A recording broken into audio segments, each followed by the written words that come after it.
Welcome to my YouTube channel. இந்த வீடியோவில் நம்ம என்ன பார்க்க போகிறோம்னா, தாமரை பூவை பற்றியும் அதோட தண்டோட நன்மைகளை பற்றி பார்க்க போகிறோம். அதுக்கு முன்னாடி இந்த வீடியோவை யார் ஸ்பான்சர் பண்ணுறாங்கன்னா, பைமோட் அதுங்கிற அப்ளிகேஷன். இந்த பைமோட்டில் நம்ம என்னென்ன நன்மைகள்லாம் கிடைக்குதுன்னா, நம்ம வீட்டுக்கு தேவையான மளிகை பொருட்கள் அனைத்தும் தரமாகவும் விலை குறைவாகவும் கிடைக்கிது.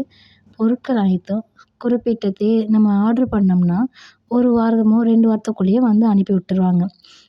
ஓகேங்களா. இப்போ நம்ம வீடியோவில் தாமரை பூவோட நன்மைகளை பற்றி பார்க்கலாம். தாமரை பூவில் எக்கச்சக்கமான மருத்துவ பயன்கள் அதிகமாக இருக்குது. இந்த தாமரை பூ என்னென்ன கலரில் இருக்குன்னா, இளஞ்சிவப்பு, வெள்ளை, சிவப்பு, நீல நிறத்தில் கிடைக்கும். இதை வீட்டை அலங்கரித்துக்கு மட்டுமல்லாத நம்ம சாப்பிட்ற உணவுலையும் இதை பயன்படுத்தலாம். நம்ம குடிக்கிற தண்ணிலையும் இதை பயன்படுத்தலாம். இது பயன்படுத்துறதுனால நம்ம உடம்புல நன்மைகள் கிடைக்கிது. சில பிரச்சனைகளுக்கு தீர்வும் கிடைக்கிது இந்த தாமரைப்பூ சாப்பிட்றதுனால. தாமரை பூவில் பாக்டீரியா எதிர்ப்பு, அலர்ஜி எதிர்ப்பு, ஆக்சிஜனேற்றம் இதெல்லாம் அதிகமாக இருக்குது. இதில் என்னென்ன இருக்குன்னா, பொட்டாசியம், கால்சியம், மெக்னீசியம், இரும்பு, பாஸ்பரஸ் இது போன்ற சத்துக்கள் அதிகமாக இருக்குது. இதை சிறப்பாகவும் போட்டு அதாவது ஜூஸ் போட்டும் குடிக்கலாம். நம்ம உடம்புல இருக்க காய்ச்சல், தலைவலி, எரிச்சல் இதெல்லாம் இருந்துச்சுன்னா இது சரியாக போகும். நம்ம உடம்புல உள்ள ஹீட்டை இது குறைக்கும்.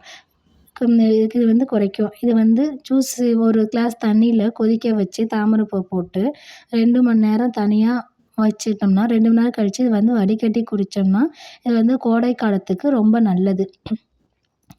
அதுக்கப்புறம் என்ன பண்ணுதுன்னா, இது எதுக்கெல்லாம் யூஸ் ஆகுதுன்னா, இந்த தாமரைப்பூ குடிக்கிறதுனால காய்ச்சலில் குறைக்குது.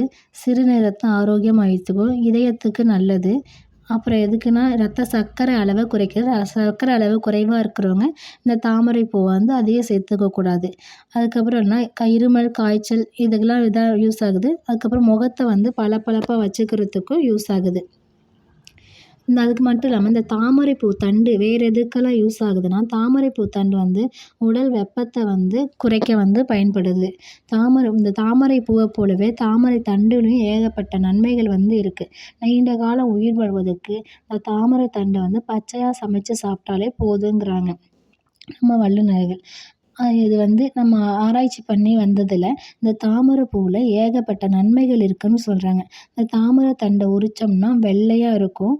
அது சத்து அதிகமாக இருக்கும். இதில் மாவு சத்து, புரதம், கனிமம் இதெல்லாம் அதிகமாக இருக்குது. அப்புறம் நீருக்கு அடியில் வளர்றதுனால இது குளிர்ச்சியாக இருக்குமா. தாமரை தண்டு கூண்டதும் வயிற்றிலும் ரத்தத்திலும் உள்ள வெப்பம் குறையுமா.